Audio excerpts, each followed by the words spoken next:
চিত্রনায়ক চৌধুরী মোহাম্মদ শাহরিয়ার ইমন ওরফে সালমান শাহ দেশের সিনেমা জগতে সুপারস্টার।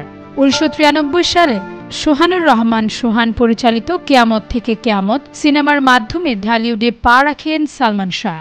১৯৯৬ সাল পর্যন্ত মাত্র ৩.৫ বছরে উপহার দেন ২৭টি ব্যবসা সফল ছবি। তবে ধূমকেতুর মতো আসা এই মহানায়কের ১৯৯৬ সালের ৬ সেপ্টেম্বর হঠাৎ মৃত্যুর খবরে হতবাক হয়ে যায় গোটা দেশের মানুষ। তার সর্বশেষ সিনেমা ছিল আনন্দ অশ্রু। আজ সেই কালজয়ী নায়কের ২৮তম মৃত্যুবার্ষিকী। কিন্তু সেদিন তিনি আত্মহত্যা করেছিলেন নাকি তাকে হত্যা করা হয়েছিল, ২৮ বছর পর আজও জানা গেল না সেই রহস্য। মামলার তদন্তভার বারবার বদল হলেও এখনো রয়ে গেছে ধোঁয়াশা। ঘটনার দিন রাজধানীর রমনা থানায় একটি অপমৃত্যুর মামলা করেন সালমান শাহর বাবা প্রয়াত কমরুদ্দিন আহমদ চৌধুরী।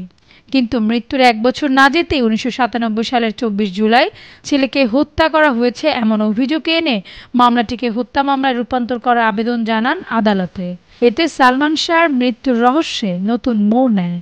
ছেলে আত্মহত্যা করেছিল নাকি তাকে হত্যা করা হয়েছিল তা না জানার কষ্ট বুকে নিয়ে ৬ বছর পর ২০০২ সালে মারা যান বাবা কমরুদ্দিন আহমদ চৌধুরী। ২৭ বছর ধরে তার ভক্তদের মনে আজও প্রশ্ন, সালমান সেদিন আত্মহত্যা করেছিলেন নাকি তাকে হত্যা করা হয়েছিল। কয়েক দফা তদন্তে সালমান শাহর মৃত্যুকে আত্মহত্যা বলে উল্লেখ করা হলেও এখনও মেনে নিতে পারেননি তার পরিবার ও ভক্তরা। তাসনভা ঐশী, ডেস্ক রিপোর্ট, ভোরের পাতা।